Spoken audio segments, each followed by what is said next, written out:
Hello everyone, this is Dushyant Singh and welcome to Adhyayan Adda the GS world. Modern history में आज हम जिस टॉपिक पर बात करने वाले हैं उसका नाम है उत्तर मुगल काल। इससे पहले आप भारत में यूरोपीय कंपनियों के आगमन के विषय में पढ़ चुके हैं। आशा करता हूं वो क्लास आपको पसंद आई होगी। उत्तर मुगल काल आज से प्रारंभ होने जा रहा है। सबसे पहले ये जान लेना आवश्यक है कि उत्तर मुगल काल प्रारंभ होता कहाँ से है। जनरली ये माना जाता है कि जब औरंगजेब की डेथ होती है 3 मार्च 1707 को, उसके बाद का समय मुगल वंश में उत्तर मुगल काल के रूप में जाना जाता है। और औरंगजेब के बाद जितने भी शासक मुगल वंश में देखने को मिलते हैं उन्हें हम उत्तरवर्ती मुगल शासकों की कैटेगरी में रखते हैं। कहीं ना कहीं ये कहना भी गलत नहीं होगा कि उत्तर मुगल काल का समय मुगल साम्राज्य के पतन का काल भी माना जाता है, क्योंकि औरंगजेब के बाद के शासकों में कहीं ना कहीं वो बात दिखाई नहीं देती है जो कभी इसके पूर्ववर्ती शासकों में हुआ करती थी। यहाँ से हम कह सकते हैं कि औरंगजेब की मृत्यु के बाद कहीं ना कहीं मुगल साम्राज्य का पतन प्रारंभ हो जाता है। इन सभी बिंदुओं पर विस्तार से चर्चा आज हम इस सेशन में करने वाले हैं। सेशन पूरा देखना है, बने रहिए मेरे साथ इस सेशन में।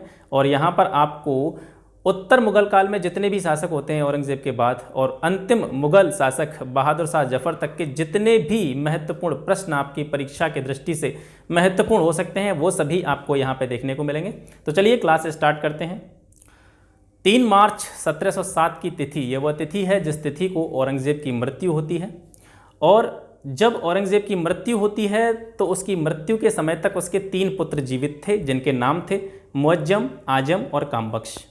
औरंगजेब की ये इच्छा थी कि जब उसकी मृत्यु हो जाए तो उसकी मृत्यु के बाद शासन की बागडोर उसके पुत्र मुअज्जम को दे दी जाए, और यही चीज़ उसने अपनी वसीयत में भी लिख रखी थी। औरंगजेब की जब मृत्यु होती है उस समय उसका पुत्र मुअज्जम उसके साथ मौजूद नहीं था, वो बाहर था। और जब पिता की मृत्यु का समाचार मुअज्जम को मिलता है तो वो सीधा दिल्ली की तरफ प्रस्थान कर देता है, कूच कर देता है। दिल्ली पहुंचने से पहले ही कहीं लाहौर के आसपास वह खुद को बहादुर शाह के नाम से बादशाह घोषित कर देता है। ठीक है, बहादुर शाह के नाम से खुद को बादशाह घोषित कर देता है। बहादुर शाह का एक बेटा भी था जिसका नाम था अजीम उस शान। अजीम उस शान आगरा पर अधिकार कर लेता है। अब औरंगजेब के जो बाकी के 2 जो पुत्र थे आजम और कामबख्श, इनमें से आजम की भी यह इच्छा थी कि वह भी आगरा पर अधिकार करे, लेकिन आगरा पर अधिकार पहले ही बहादुर शाह के बेटे अजीम उस शान ने कर लिया था। तो दोनों में कहीं ना कहीं युद्ध की जो है संभावना बनती नजर आ रही थी, और ये जजाऊ के युद्ध के रूप में आपको आगे चलकर देखने को मिलती है। ठीक है, जजाऊ का जो युद्ध है वो औरंगजेब की मृत्यु के बाद मुगल वंश में प्रथम उत्तराधिकार युद्ध के रूप में भी जाना जाता है। ठीक है, जो कि राजगद्दी के लिए लड़ा गया था, उत्तराधिकार के विषय में ही लड़ा गया था। तो जजाऊ का जो युद्ध हुआ था वो 18 जून 1707 को हुआ था। किस किस के बीच में? बहादुर शाह और आजम के बीच में, जिसमें बहादुर शाह ने आजम को पराजित करके मार दिया था। इसके 2 साल बाद जनवरी 1709 में दूसरा उत्तराधिकार युद्ध देखने को मिलता है, जिसे बीजापुर के युद्ध के नाम से भी जानते हैं। ये बहादुर शाह और औरंगजेब का जो तीसरा पुत्र था कामबख्श, उसके बीच में हुआ था, और इस युद्ध में भी बहादुर शाह ने कामबख्श को पराजित कर दिया।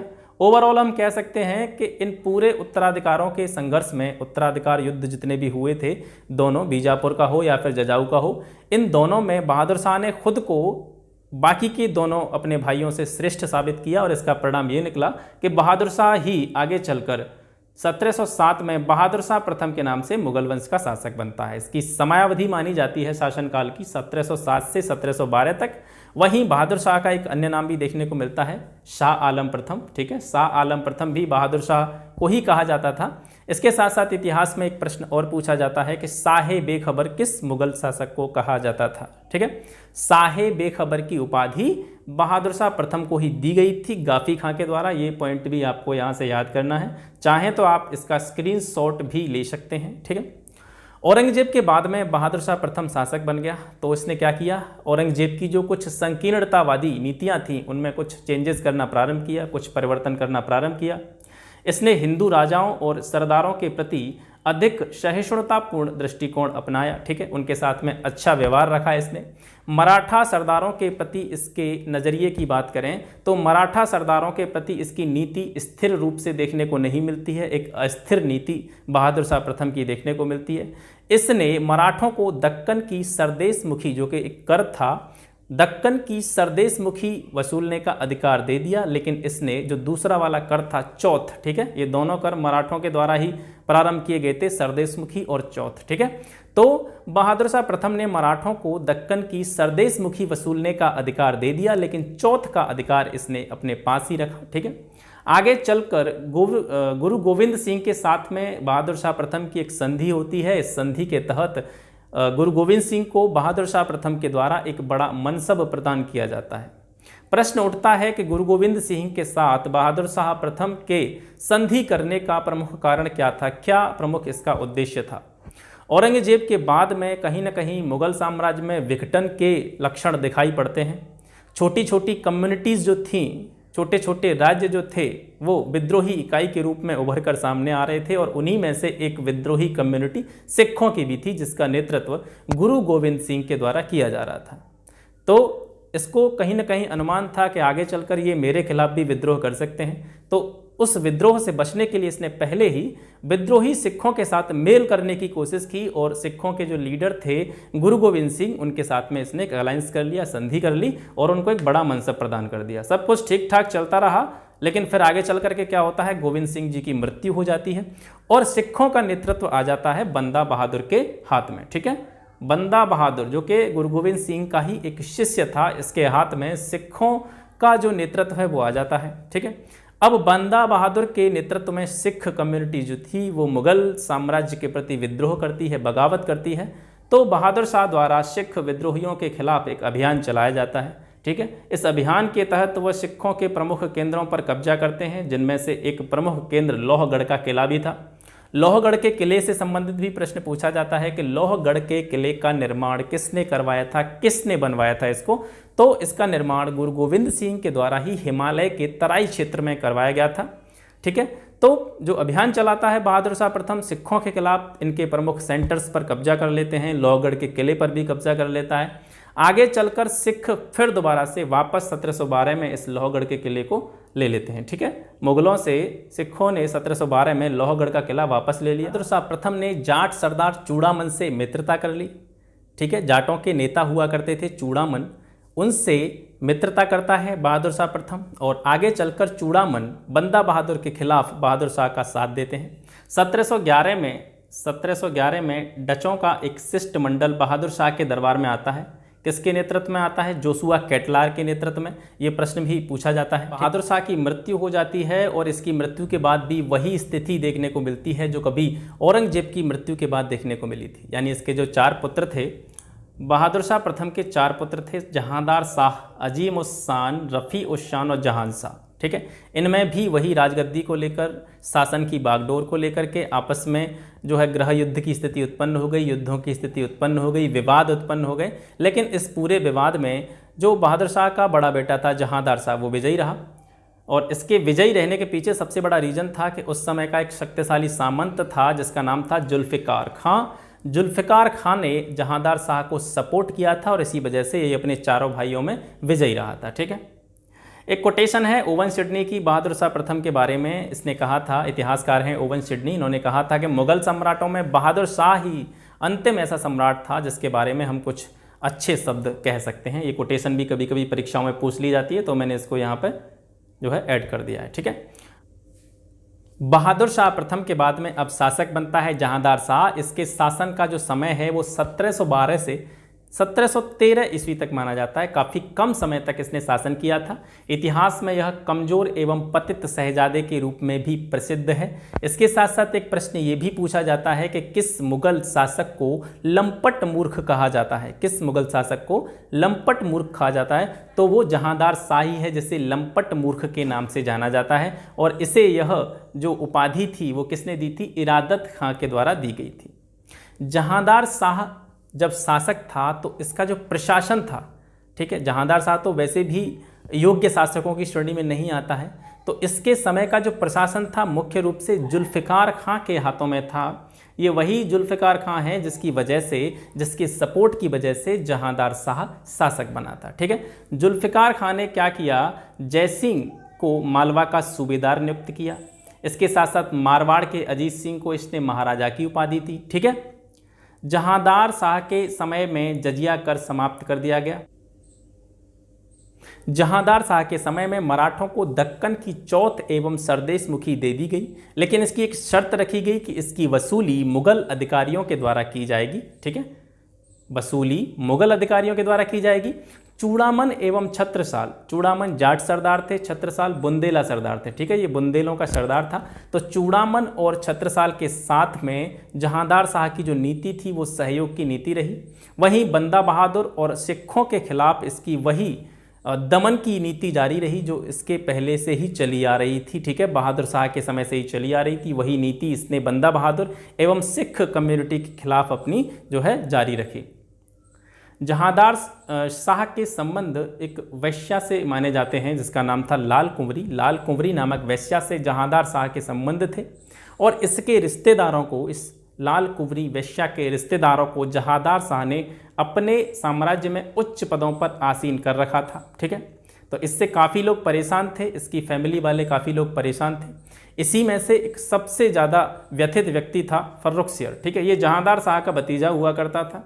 फर्रुखसियर जहांदार शाह का भतीजा था और इसने सम्राट के पद का दावा किया। ठीक है, फिर आगे चलकर क्या होता है कि सैयद बंधु, ठीक है, दो भाई थे, अब्दुल्ला खां और हुसैन अली खां वाराहा। अब्दुल्ला खां और हुसैन अली खां वाराहा ये दोनों सैयद बंधुओं के नाम से जाने जाते हैं इतिहास में। इनके द्वारा इसकी सहायता की गई फर्रुखसियर की और 1713 में आगरा में एक युद्ध हुआ जिसमें जहांदार को पराजित कर दिया। ठीक है, फर्रुखसियर ने जहांदार शाह को पराजित कर दिया और खुद मुगल वंश का शासक बना। फर्रुखसियर शासक बन जाता है। इसके शासन का जो टाइमिंग मानी जाती है, समयावधि मानी जाती है, वो 1713 से 1719 तक मानी जाती है। इसने जो सैयद बंधु थे अब्दुल्ला खां और हुसैन अली खां वाराहा, इनको अलग अलग पद दिए, उपाधियों से इनको विभूषित किया। अब्दुल्ला खां को फर्रुखसियर ने कुतुबुल मुल्क की उपाधि दी। हुसैन अली खां वाराहा को इसने मीर बख्शी का पद दिया जो कि मुगल शासन में सबसे प्रमुख पद माना जाता था, मीर बख्शी का। ठीक है, फिर जुल्फ़िकार खां की धोखे से हत्या करवा करके इसकी संपत्ति को फर्रुखसियर के द्वारा जब्त कर लिया जाता है। जयसिंह को सवाई की उपाधि भी फर्रुखसियर के द्वारा दी गई थी। ये प्रश्न भी कई बार परीक्षा में पूछा गया है कि जयसिंह को सवाई की उपाधि किसने दी थी? फर्रुखसियर ने दी थी। ठीक है, इसके साथ साथ जोधपुर के राजा अजीत सिंह के साथ इनके वैवाहिक संबंध थे। अजीत सिंह ने अपनी पुत्री का विवाह फर्रुखसियर से किया था और फर्रुखसियर के समय में ही सिखों का जो नेता था बंदा बहादुर, उसको दिल्ली में फांसी दे दी गई थी 1716 में। ठीक है, यहाँ से ये पॉइंट भी आपको याद रखना है। प्रश्न आपसे पूछा जा सकता है कि बंदा बहादुर को फांसी किस मुगल शासक के समय में दी गई थी? तो फर्रुखसियर के समय में ही बंदा बहादुर को 1716 में दिल्ली में फांसी दी गई थी। ठीक है, अब क्या होता है, चलता रहता है इनका शासन प्रशासन सारा चलता रहता है। सैयद बंधु तो आप जानते ही हैं कि किंग मेकर के नाम से जाने जाते हैं, इतिहास में किंग मेकर के नाम से जाने जाते हैं। सैयद बंधुओं के बारे में हम आगे इसी सेशन में डिटेल में चर्चा करेंगे। तो सैयद बंधु जो थे वो क्या करते हैं, अब मराठों की तरफ जो है आकर्षित होने लगते हैं। मराठा शासक साहू से एक समझौता कर लेते हैं। सैयद बंधु मराठा शासक साहू से समझौता कर लेते हैं और इस समझौते के तहत स्वराज्य एवं दक्कन के 6 प्रांतों की चौथ एवं सरदेश मुखी वसूलने का अधिकार जो है मराठों को मिल जाता है। ठीक है, अब मराठों की जो है कनेक्शन बनता चला जाता है सैयद बंधुओं के साथ में। सैयद बंधु मराठों की तरफ आकर्षित होते हैं और इस सारे घटनाक्रम से फर्रुखसियर कहीं ना कहीं सैयद बंधुओं से ईर्ष्या करने लग जाता है। 1719 में हुसैन अली, ठीक है, सैयद बंधुओं में से ही एक थे हुसैन अली।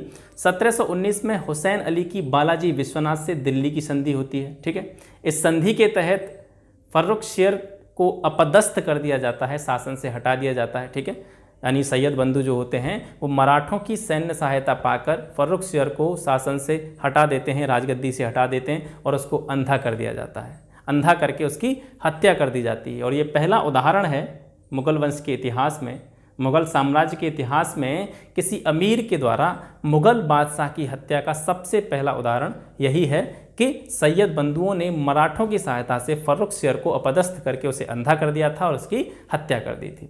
अब इसके बाद में मुगल वंश का शासक बनता है रफ़ी-उद-दरजात।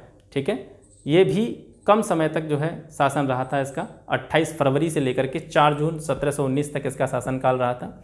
ये रफ़ी-उद-शान का पुत्र था और मुगल वंश के इतिहास में सबसे कम समय तक राजा रहने का रिकॉर्ड इसी के नाम है। यानी सबसे कम समय तक शासन किसने किया था मुगल वंश में? रफ़ी-उद-दरजात ने किया था। टीबी नामक रोग से इसकी मृत्यु हो गई थी। इसके समय की सबसे प्रमुख घटना है कि इसके समय में एक विद्रोह होता है जिसे निकुशियर विद्रोह के नाम से जाना जाता है।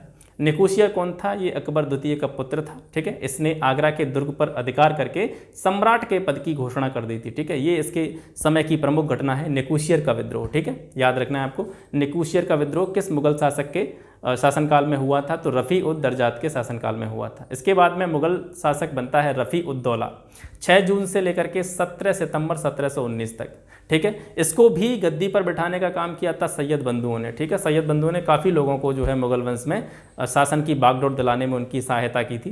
तो सैयद बंधुओं ने इसको भी गद्दी पर बिठाया था। इसने शाहजहां द्वितीय की उपाधि धारण की थी। इसके शासनकाल की घटना यह है कि जो अजीत सिंह थे, मारवाड़ के अजीत सिंह, उन्होंने अपनी पुत्री का विवाह फर्रुखसियर के साथ किया था और फर्रुखसियर की तो मृत्यु हो गई। तो उसकी जो पुत्री थी, अजीत सिंह की पुत्री थी और फर्रुखसियर की पत्नी, वो मुग़ल हरम में अभी भी मौजूद थी। तो अजीत सिंह आते हैं और अपनी पुत्री को मुग़ल हरम से वापस ले जाते हैं और उनकी पुत्री ने फिर दोबारा से वहीं जाकर, यानी अपने पिता के यहाँ पर जाकर के फिर दोबारा से उसने जो है हिंदू धर्म स्वीकार कर लिया था। पेचिस नामक बीमारी के कारण जो है रफ़ी उद दौला की मृत्यु हो जाती है। ये भी अल्पकालीन शासक रहा था मुगल वंश में। इसके बाद में शासक बनता है मोहम्मद शाह। मोहम्मद शाह का शासनकाल 1719 से 1748 तक माना जाता है। इसका एक अन्य नाम रोशन अख्तर भी देखने को मिलता है, ठीक है। ये कौन था? ये बहादुर शाह के बेटे जहान शाह का पुत्र था। मोहम्मद शाह बहादुर शाह के बेटे जहान शाह का पुत्र था। ये इसका जीवन जो था अत्यधिक विलासितापूर्ण जीवन व्यतीत करता था, भोग विलास में पड़ा रहता था, ऐशो आराम की ज़िंदगी, शराब पीना, ठीक है, चारों तरफ स्त्रियों से घिरे रहना, ये इसकी आदत थी। इसलिए इसको इतिहास में रंगीला बादशाह कहा जाता है, ठीक है। इसको रंगीला की उपाधि दी गई थी। लेकिन इसके शासनकाल में कुछ प्रमुख घटनाएं हुई थी जो आपके एग्जाम के पॉइंट ऑफ व्यू से काफ़ी इंपॉर्टेंट रहती हैं। मोहम्मद शाही वह मुगल शासक था जिसके शासनकाल में सैयद बंधुओं का अंत होता है, ठीक है। ये पॉइंट आपको याद रखना है। प्रश्न पूछा जा सकता है कि सैयद बंधुओं का जो अंत होता है वो किस मुगल शासक के शासनकाल में होता है? तो वो मोहम्मद शाह के शासनकाल में। फारस से जो आक्रमण हुआ था नादिर शाह का 1739 में, वो भी मोहम्मद शाह के समय में हुआ था, ठीक है। निज़ामुल मुल्क के द्वारा हैदराबाद नामक स्वतंत्र राज्य की स्थापना की गई थी, नींव डाली गई थी, ये भी मोहम्मद शाह के समय में ही डाली गई थी। बंगाल, बिहार, उड़ीसा ये स्वतंत्र हो चुके थे इसके समय तक। राजपूताना क्षेत्र भी जो है मुगल आधिपत्य से स्वतंत्र हो चुका था। ये मोहम्मद शाह रंगीला के समय की प्रमुख घटनाएं हैं। इसके बाद में शासक आता है अहमद शाह, 1748 से लेकर 1754 तक, 6 साल इसका शासन रहा। ये मोहम्मद शाह का एकमात्र पुत्र था, ठीक है, जो कि मोहम्मद शाह के संबंध थे एक नर्तकी के साथ में, और उस नर्तकी से ही ये जो है अहमद शाह का जन्म हुआ था। अहमद शाह के शासनकाल में मुग़ल इकोनॉमी जो थी, मुग़ल अर्थव्यवस्था थी, वो बिल्कुल छिन्न भिन्न दिखाई देती है। और इसके समय में अहमद शाह अब्दाली का आक्रमण होता है 1748 में, ये पॉइंट भी आपको याद रखना है, ठीक है। अहमद शाह अब्दाली का जो आक्रमण हुआ था वो किस मुग़ल शासक के शासनकाल में हुआ था? अहमद शाह के, ठीक है। अहमद शाह अब्दाली का आक्रमण अहमद शाह के ही, यहाँ से लिंक भी बना सकते हैं, आप याद रख सकते हैं। अहमद शाह अब्दाली का आक्रमण किस मुग़ल शासक के शासनकाल में हुआ? तो अहमद शाह ही उस टाइम पे मुग़ल वंश का शासक था और उसी के समय में जो है अहमद शाह अब्दाली का आक्रमण होता है, ठीक है। अहमद शाह के समय में राज्य की कार्य की जो देख रेख करती थी वो राजमाता ऊधम बाई करती थी। इनको जो है एक उपाधि दी गई थी किबला ए आजम, ठीक है। ऊधम बाई को किबला ए आजम कहा जाता था। अहमद शाह के समय में शासन का जो राजकीय कार्य था उसकी देख रेख ऊधम बाई के हाथ में थी। इसके दरबार में एक इसका प्रिय हिजड़ा रहता था जिसका नाम था जाबिद खां, और जाबिद खां से इसके काफ़ी अच्छे टर्म्स थे, ये इसको काफ़ी पसंद करता था।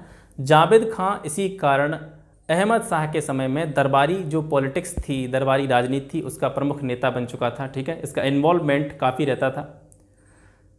जाबिद खां की सफदर जंग ने जो है हत्या करवा दी, तो अहमद शाह ने फिर क्या किया? इमादुल मुल्क को वजीर बनाया, ठीक है। जाबिद खां इससे परेशान थे, इसका जो है इन्वॉल्वमेंट ज़्यादा रहता था, तो सफदर जंग ने इसकी हत्या करवा दी। तो इसकी हत्या के बाद में अहमद शाह ने इमादुल मुल्क को वज़ीर बनाया, ठीक है। इमादुल मुल्क को ये वज़ीर बना देता है। फिर अहमद शाह को गद्दी से हटाकर जेल में डाल दिया, ठीक है। अहमद शाह ने ही इमादुल मुल्क को वज़ीर बनाया और फिर इमादुल मुल्क ने ही अहमद शाह को गद्दी से उतार करके हटा करके जेल में डलवा दिया, ठीक है। इमादुल मुल्क ने फिर क्या किया था, जहांदार शाह के पुत्र आलमगीर द्वितीय को गद्दी पर बिठा दिया और जो आलमगीर द्वितीय है इसका शासनकाल 1754 से 1758 तक रहता है। इसको शासक बनाने में इमादुल मुल्क का बड़ा योगदान रहा था। आगे चलकर इमादुल मुल्क के द्वारा ही आलमगीर द्वितीय की हत्या कर दी जाती है, इसी ने इसको शासक बनाया था। ठीक है, जहांदार शाह के पुत्र आलमगीर द्वितीय को इमादुल मुल्क ने ही शासक बनाया था और फिर इमादुल मुल्क के द्वारा ही इसकी आगे चल कर के हत्या कर दी जाती है। ठीक है, अब यहाँ से एक बड़ी अच्छी पॉइंट बन सकता है आपके लिए, एक बहुत अच्छा प्रश्न बन सकता है कि शाहजहां जो तृतीय था, शाहजहां तृतीय 1758 से 1759 तक इसका शासनकाल रहा था। इमादुल मुल्क ने मुही उल मिल्लर को शाहजहां तृतीय के नाम से सिंहासन पर बिठाया। ठीक है, इमादुल मुल्क ने ही जो है आलमगीर द्वितीय की हत्या करवाई थी और उसकी हत्या करवा के उसने शाहजहां तृतीय को मुगल वंश का शासक बनाया। लेकिन शाह आलम द्वितीय का नाम भी इसी समय देखने को मिलता है, 1759 से 1806 तक जो है इसका शासनकाल रहता है। 1758-59 में ही शाहजहां तृतीय मुगल वंश का शासक बनता है और 1759 में आलमगीर द्वितीय का पुत्र जिसकी हत्या इमादुल मुल्क के द्वारा करवाई गई थी, ये जो है अपनी पिता की हत्या के समय बिहार में था।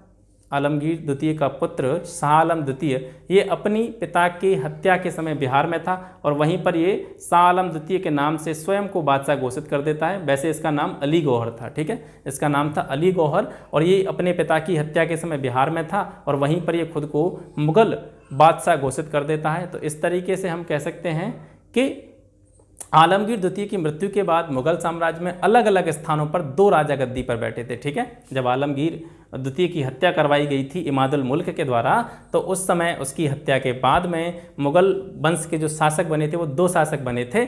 ठीक है, एक शाहजहां तृतीय और एक शाह आलम द्वितीय, ये 2 शासक बने थे। अलग अलग स्थानों पर 2 राजा गद्दी पर बैठे थे। ठीक है, शाह आलम द्वितीय से संबंधित कुछ प्रमुख बातें ऐसे हैं कि इसके समय में पानीपत का तीसरा युद्ध हुआ 1761 में, बक्सर का युद्ध 1764 में, वो भी इसी के टाइम पे हुआ था। इसने लॉर्ड क्लाइव को बंगाल, बिहार, उड़ीसा इनकी दीवानी प्रदान की थी। 1765 से 1772 तक अंग्रेज़ों के संरक्षण में ये इलाहाबाद में रहा। 1772 से 1803 तक ये मराठों के संरक्षण में रहा। 1803 में सेनापति लेक के द्वारा दौलत राव सिंधिया पराजित कर दिया गया एवं शाह आलम ने पुनः अंग्रेज़ों का संरक्षण स्वीकार किया। ठीक है, ये फिर दोबारा से अंग्रेज़ों के संरक्षण में आ जाता है।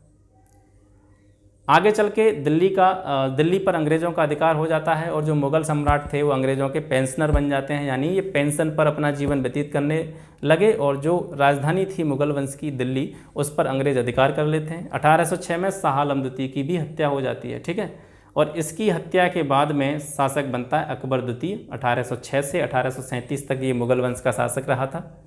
इसके समय में मुग़लों के जो सिक्के चलते थे वो बंद हो गए। ठीक है, और अकबर द्वितीय से संबंधित महत्वपूर्ण प्रश्न ये पूछा जाता है कि राजा राममोहन राय को राजा की उपाधि किसने दी थी? किस मुग़ल शासक ने राममोहन राय को राजा की उपाधि दी थी?